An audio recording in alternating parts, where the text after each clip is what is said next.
Govinda Greens, premium and limited plots, prime location, destination that define your status, in front of AIIMS, Govinda green. Shivraj सरकार ने निकाय और विधानसभा चुनाव को लेकर एक बड़ा मास्टर स्ट्रोक खेला है, जिसमें शहरी इलाकों में सरकारी जमीन पर कब्जा जमाए बैठे लोगों को अब जमीन का मालिकाना हक मिलेगा। 2014 से पहले सरकारी जमीन पर बसे लोगों को इसका फायदा मिलेगा, जिसकी शुरुआत ग्वालियर से की गई, जहां हजारों की संख्या में लोग कलेक्टर पहुंचे। अब सवाल ये है कि क्या इस मास्टर स्ट्रोक से आगामी चुनाव में सरकार को फायदा होता है?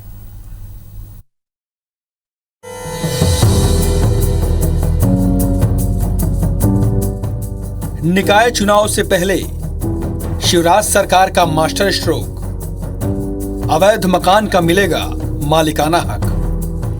ग्वालियर कलेक्ट्रेट परिसर में हजारों की भीड़ जुटी है। सीढ़ियों से लेकर गलियारों तक लोग फॉर्म लेकर खड़े हैं। ये वो लोग हैं जो सरकारी जमीन पर सालों से कब्जा कर मकान बनाए हुए हैं। अब इन लोगों को उनके घरों का मालिकाना हक मिलने जा रहा है। दरअसल शिवराज सरकार ने ऐसे लोगों के लिए बड़ा फैसला लिया है, जिसके मुताबिक सरकारी जमीन पर काबिज लोगों को उसका मालिकाना हक मिलेगा। इस फैसले के बाद लोगों की भीड़ उमड़ पड़ी है, क्योंकि उन्हें सालों से इसी बात का इंतजार था। पट्टा वट्टा मिल जाए, गरीब आदमी हम लोग बहुत दिन से रह रहे, 12-13-14 साल से रह रहे। हाँ, और कोई लाभ भी नहीं मिल रहा। तो हम पर राशन कार्ड है, ना हमें कोई आवास मिला, ना हमें कोई लाभ ही नहीं। सबको लिए वो मिल रहा है आवास के लिए। सरकार ने कहा कि जो 2014 से जो ले रहा है उसको जमीन दिया जाएगा, पट्टे मतलब उसको मालिकाना दिया जाएगा। इसलिए हम लोग यहाँ पर आए हैं और हमने कहा कि जो सालों से रह रहे हैं उसको कुछ जनता के लिए कुछ मिला, इसलिए आए हैं यहाँ पर। शिवराज सरकार का ये फैसला निगम और विधानसभा चुनाव से पहले आया है, जिसके मुताबिक लोगों का मौके पर ही पंजीयन होगा। साल 2014 से पहले बने मकान वैध होंगे। सरकारी जमीन पर बने अवैध मकान वैध होंगे, जिसके तहत मकानों के दस्तावेजों की जांच होगी। वन टाइम प्रीमियम जमा कर प्रक्रिया पूरी होगी। सरकार 30 साल का पट्टा देगी। निकाय और विधानसभा चुनाव से पहले शिवराज सरकार का ये बड़ा मास्टर स्ट्रोक है।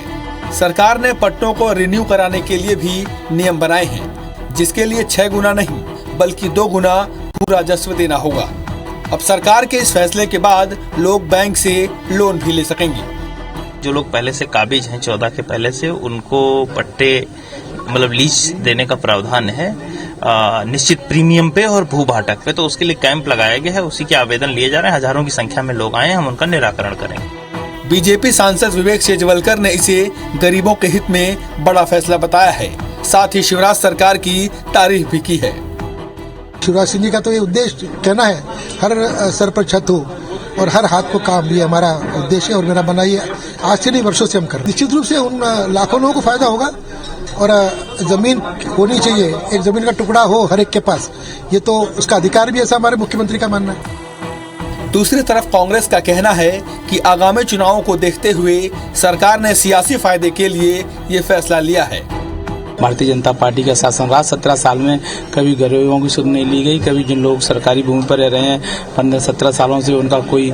लेकिन अब नगरीय निकाय चुनाव आ रहे हैं, लोगों को भारतीय जनता पार्टी को लग रहा है कि हमारी हार निश्चित है, इसलिए जनता को गुमराह करने के लिए इस प्रकार के सजीव पर छोड़ रही है।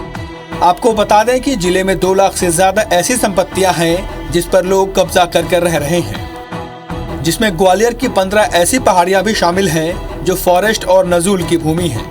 लेकिन अब ऐसे लोग इसके मालिक होंगे, साथ ही सरकार को राजस्व भी मिलेगा। अब देखना होगा कि सरकार का ये मास्टर स्ट्रोक उसे कितना सियासी फायदा पहुंचाता है। नासिर कौरी, IBC 24 ग्वालियर।